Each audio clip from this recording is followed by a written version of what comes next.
hoping that we can shine a light on what's good in all of us. I mean, it's not about a TV program.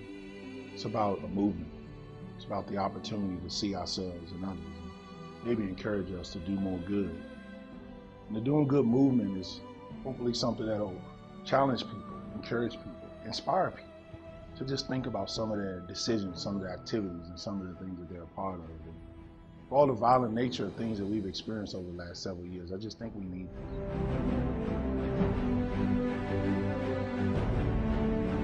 Doing good is the right thing to do. Doing good is worth it. The doing good is valuable. The doing good is necessary. Sit down and talk with them in the boardrooms, in the lounges, on the sidewalks. I want to get footage of people all over the place doing good things for strangers, for neighbors, for friends, for organizations, for causes, initiatives. And if we can just do one small portion of the good that's in the world, highlighted in this show and all of our platforms, I think it can make a difference.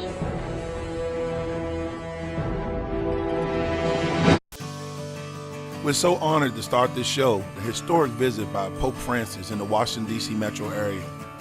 People looking for hope, believing in hope. And we think doing good is exactly how you can experience that hope.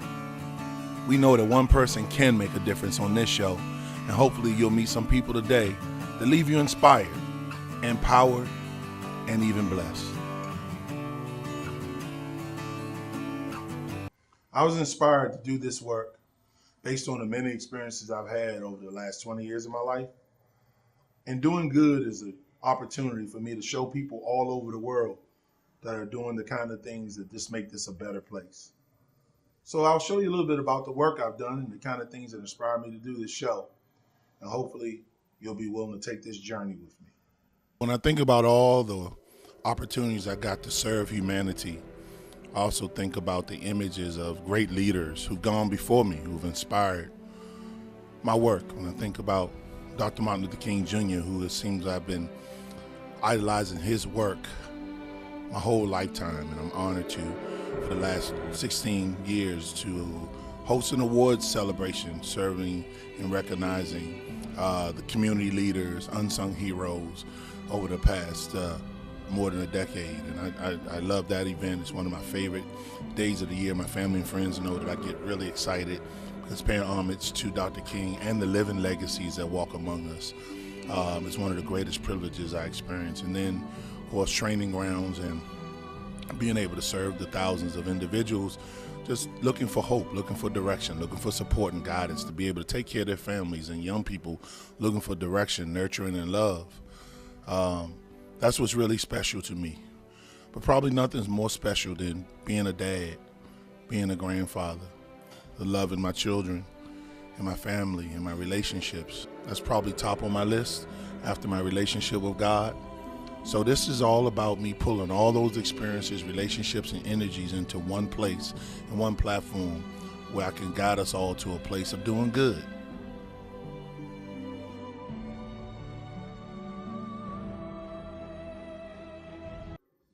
I'm excited to sit down with my good friend, Reverend Jim Dickerson, founder of Manna Inc. For more than 50 years, he's helped families realize their dreams of affordable housing and home ownership in Washington, D.C. Well, we're here over in Northeast Washington, D.C. with a very dear friend, a very faithful man, been working hard in the vineyard, touching thousands and thousands of families. Reverend Jim Dickerson, founder of Manna Inc. What's up, brother? Good. How's it going, man? Great to be with you. I'm so happy to be here. I'm excited. Thank you. When I think about people that really epitomize the message we want to come across on this show, Doing Good, you're one of the first people I think of, brother. And we've have done a few things together over the past year or so, but you've been laboring quite a while. So I kind of want to ask you, when you think of doing good, what's the first thing that comes to your mind? Well, the first thing is giving back a little bit of what I've been given. It's just that simple. It's I've been given, I feel like, more than I give, and I get from the doing more in return than I give. And, you know, it's my passion. I feel like a little guilty about getting a paycheck because I love it so much, even though it's hard. and you have an inspiration within yourself. You have a dedication, because it really starts within oneself that I can do this. It may be you get to have help, but at the same time, you have to start from inside here, going forth. And that's my story and the story of a lot of others. And what really excites me is to see people who have been taught that they can't do anything. They can't buy a home. Nobody in their family's ever owned anything. Can I talk a little bit about, you mentioned homes. You've been doing this, you say 35 years. Well, here at Manna, 35, but I've been doing it for 50 years. Wow. So how many homes would you say you helped? I say 1,500. 1,500. I was running a program called Hope in a Home, and out of that, the families, it was a transitional housing program. Was that started here in D.C.? Right here in D.C. Okay. The first round of families in that program that we had were ready to graduate. And they told me that, from the program and move on and give us the property, the apartment they were living in back, and we start over with another family.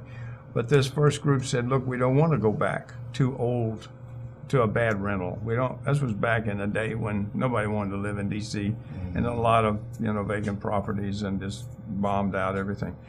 So I said, what do you want to do? And they said, we want to own a home. So we started buying property. Back then they were giving properties away, at least in these neighborhoods. Wow. $5,000. What neighborhoods were you starting with? Well, we started in Shaw. In Shaw, right. And we did 300 homes in Shaw. Wow. And we have a church and a community center down there. We're not done, but it's all gentrified now. But we got more plans. But then we did every place, east of the river, every place we could find property. Yeah. The other thing is, I just want to give credit to Marion Barry and his administrations. I know there's a lot of problems, but he believed in this, and he put money in it, and all these programs that we use now are really to his credit. We grew ourselves from that. Well, I really appreciate that reference to Marion Barry, Mayor for Life. So let's kind of talk about what kind of good things you're doing in Manna now. So we're in the dream room. We're in the dream room. This is the place where people train, the Home Buyers Club room, and they get themselves ready to purchase a home. So what do I need to start? Do I need to know? I have my credit score in order? No, you need to come in here. You need to put up $5 or so, or 15. I'm not sure what it is now, to get a credit report, and then start coming to meetings. Wow. This is like church. This is like NAAA. This is the place. I know you're a preacher. We're about to go. Hold on now. Don't get me started. But this is the place where people, and there's other people in here they see that are doing it, and they all join together. It's a peer thing. And they get educated and they have speakers and all, but they see each other doing it. And one says, that one can do it, I can do it. Mm-hmm. And people have been taught a lie. What encouragement or inspiration to doing good would you offer our audience? I think find what you really love to do. And it can be a small thing. It can be a great thing. It doesn't have to be this. But it has to be something that you do that has to do with what gives you life. That is upbuilding to you. I don't care if you just say bless you to those people who are in the check line at the Giant or wherever, Safeway. I don't care if it's just small acts of kindness. I don't care if it's a large dream of changing the world, whatever it is. Get in it and start living your life from that positive energy of doing good. My brother, I can't do 15 seconds. I know, it's all good. It's all good on this show. And I love you. Listen, I love what you do. I'm your follower. You're my inspiration. Man. So don't tell me I'm yours. And I'm just in here doing. I'm not going to tell you because you told me not to, but you are an inspiration, and I'm so grateful to have been here to spend this time with you this morning. I appreciate you taking time out of your busy schedule. And I love the work we do together, brother. And I just love the way God has put us together and the things that I see happening down the road. But thank you for everything that you've done. And keep on doing good. Thank you.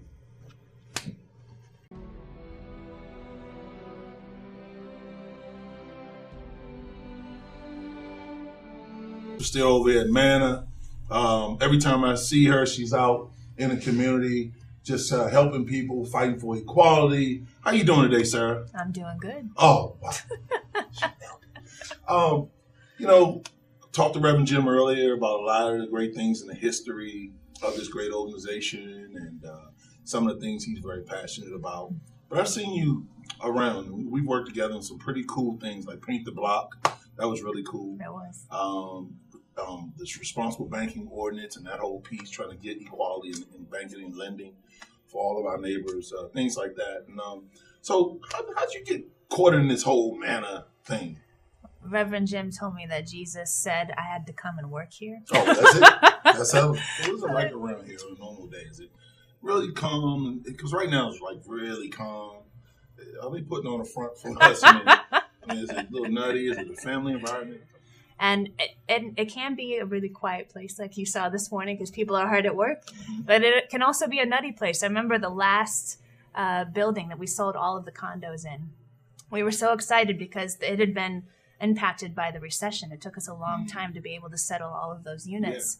Yeah. And we ended up doing a Congo line down the hallway. I've always appreciated the heavy lifting that you're willing to do, that you bring to the issue to help those of us that may not be as well versed. But more than anything, I just think the spirit that you bring to the fight. I mean, you're no chump by any means, but I love the gentle approach you take to getting people just to see what's right. I appreciate the personal doing good spirit that you represent.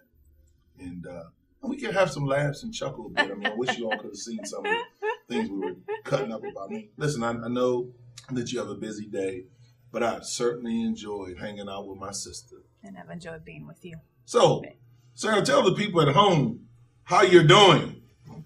I'm doing good.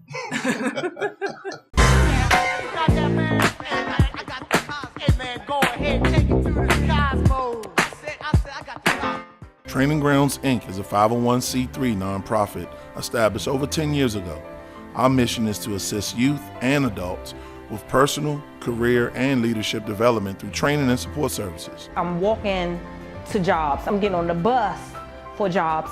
It's like I'm hungry. I don't want to stop. I'm working. I'm a full-time mom. I'm happy, and I think I'm a success. For more information, visit www.traininggroundsdmv.org.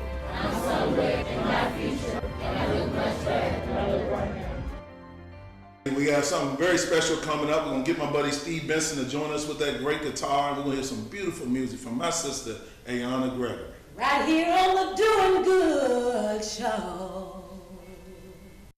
This segment is brought to you by Monument Enterprises, your complete facilities service provider with many maintenance solutions and one point of contact, offering property management, operations and maintenance, janitorial services, and much more.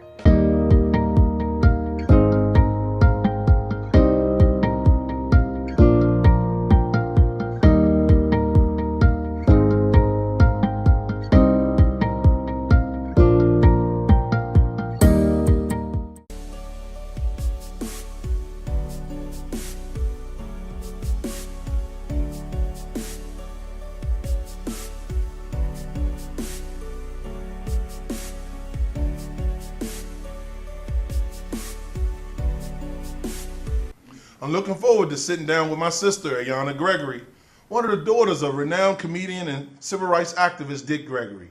She's doing good every day, helping to empower youth and young adults all over the country with their one-woman stage play, spoken word, and song. Let's sit down with my sister and find out exactly what she's doing. I know that I want more. What am I waiting for? I think I'm ready now. Forget what they told me. World can't hold me. You know that you want more. What are you waiting for? I think you're ready now. Forget what they told you. Hello, this is Tom Brown, and we're here again doing good. But I tell you, I don't think it gets any gooder. I'm here with my sister, Ayana Gregory. How you doing, sis? Hey, Tom, I'm good. Yeah, I just think I should tap you. All right, okay. Listen, I've been enjoying your music, your talent, your gift for quite some time. And today we got just a taste of all the giftings that God has given you. Tell me when you first started realizing you want to use it for the good. It It was probably after college. I went to Howard University and I studied. The other HU. The other HU, yes, exactly. I studied sociology and African studies, and immediately after I finished undergrad, I went into the public schools. I was teaching. And I remember there was this pivotal moment. I was teaching at an after-school program, and we were trying to get the teenagers to get the headphones off so we could teach this lesson. And I thought to myself, if I could meet them in the headphones, then I would have a greater impact. Yeah. And that's when it dawned on me, this gift that you've had, that you've seen as a hobby, is part of your life work. Yeah. So it went from the background to the foreground. So, I mean, it had to be, really special and probably challenging too in a lot of ways growing up as a daughter of the great Dick Gregory. I mean, I've been watching him. My mom, got me focused on him at a young age. And for you to be still continuing the legacy of your own spin and flair, how does that feel? Where'd that come from? I always say that I was born a punk by nature and that I had to grow into the revolutionary. Wow. But it really was, it's in our DNA. I was one of those ones, I was a slow cooker. So it took me a minute to realize the kind of courage that's required for somebody who goes against the grain. It can be very scary, it can be very uncomfortable. And as a little girl, I didn't know that I was ready for that, but I grew into it. I was born in a family where we had no choice. I mean, that's just how we were built. And so now to stand in my mid-40s, I see myself as a storyteller. Because I'm old enough to understand the significance of sitting at the feet of the elders, and I'm young enough to stay in pulse and on pulse with the young folks. And so my generation, we are a connector. I'm a connector. To really allow this gap between the elders and our youth that has been purposely created. My generation is here to say, well, let's bring this full circle together. But for me, growing up as Dick Gregory's daughter, it was very unconventional. I mean, it was never a dull moment. I can imagine. My family, it was like a badge of honor to go to jail. He was so ahead of his time I can attest to that. To be his children, you were dragged along with that. So there were moments that were scary. There were death threats. There were government phone taps. But the beautiful thing about him starting out as a comedian is he used his funny as a healing. So he never kept anything from. So and the other thing with my father is that he always said that fear and God don't occupy the same space. So there was something about that helped me understand that in the larger scheme of things, I can't be touched unless it is the Creator's will. So we walked with that. We really walked with that. So you wrote a song. I did. Paying tribute to your dad. I did. And I know there had to be a special connection that you were able to establish through that. And I wonder, can you do a little piece? I'll do a little piece of it, just a little bit. And you get out there, I might jump in the background, help you out a little bit, it's all good. If you feel it!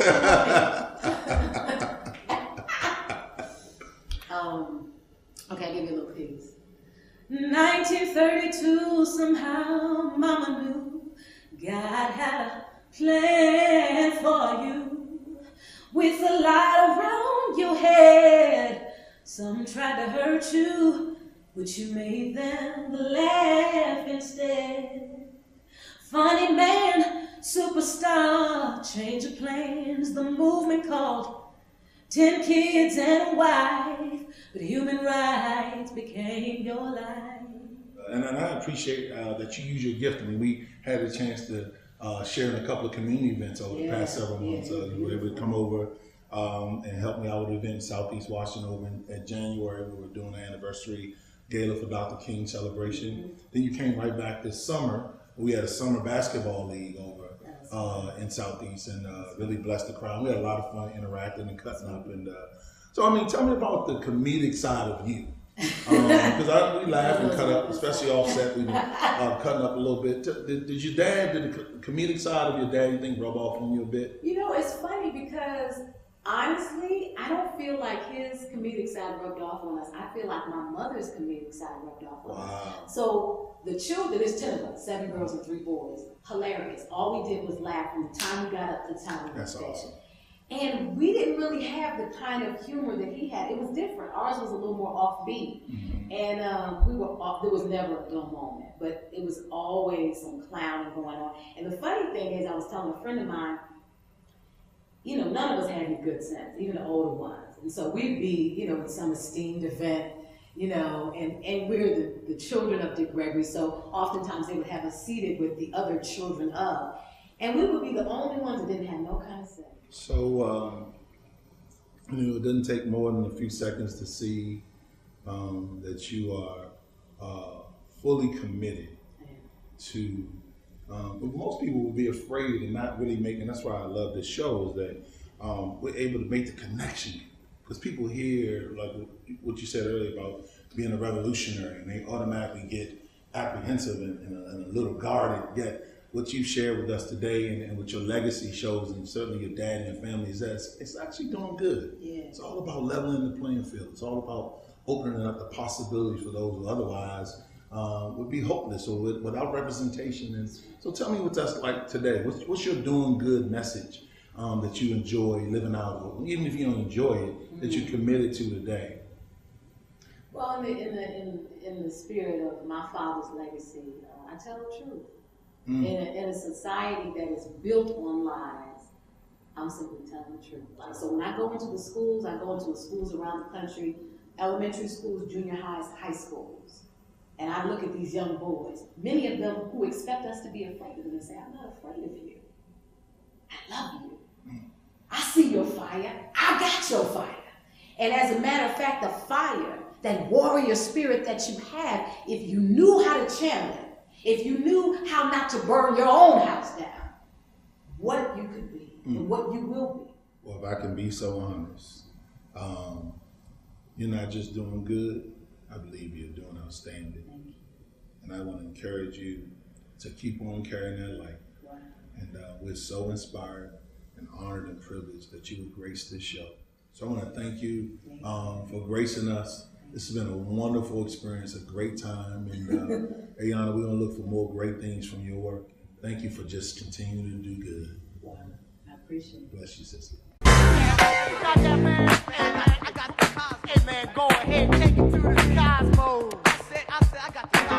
Training Grounds, Inc. is a 501c3 nonprofit established over 10 years ago. Our mission is to assist youth and adults with personal, career, and leadership development through training and support services. I'm walking to jobs. I'm getting on the bus for jobs. It's like I'm hungry. I don't want to stop. I'm working. I'm a full-time mom. I'm happy, and I think I'm a success. For more information, visit www.traininggroundsdmv.org. I'm somewhere in my future, and I look much better than I look right now.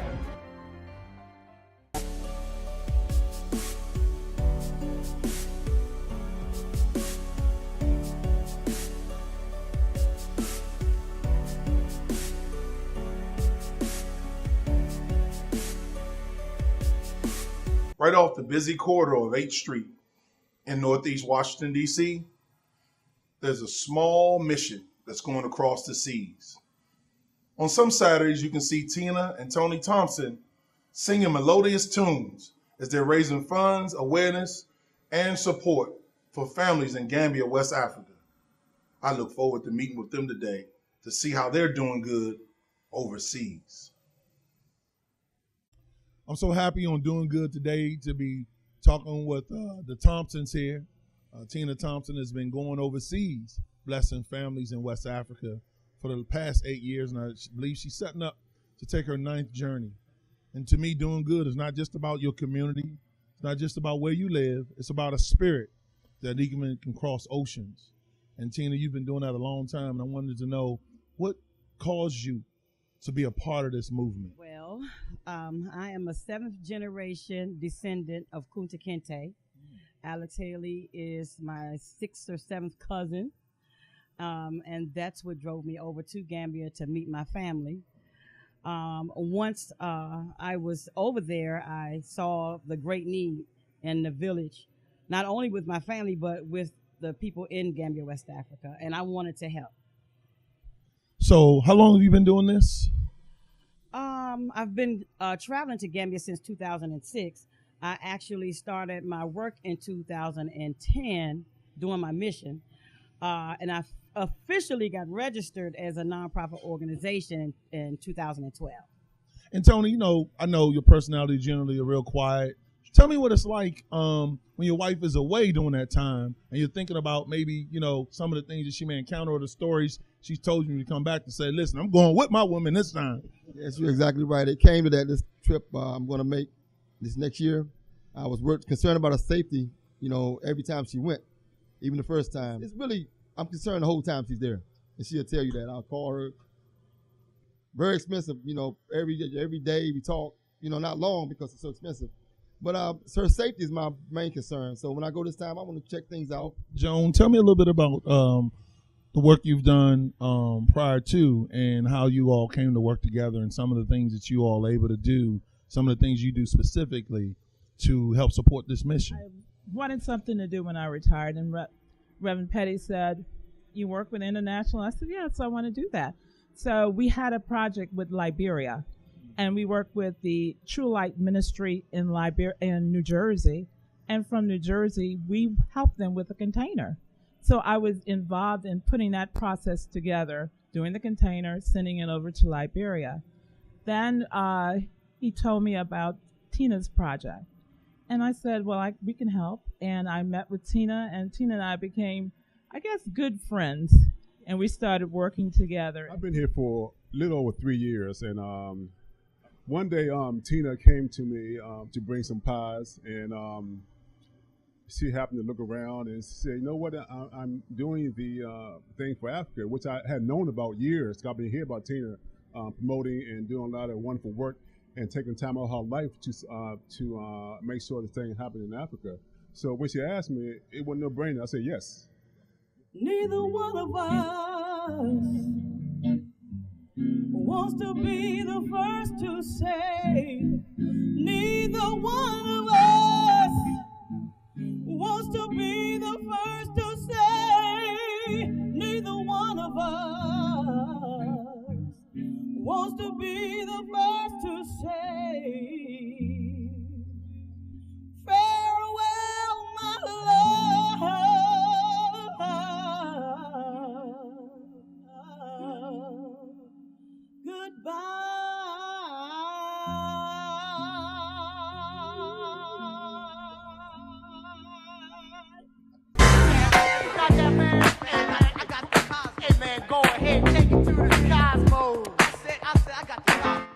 So there you have it, the first episode of Doing Good. I hope you've enjoyed meeting people that are making a difference every day in the world around them. Well, the next time you see us, we'll probably be doing something good. I hope you'll join us next time. Thank you. This is your host, Tom Brown.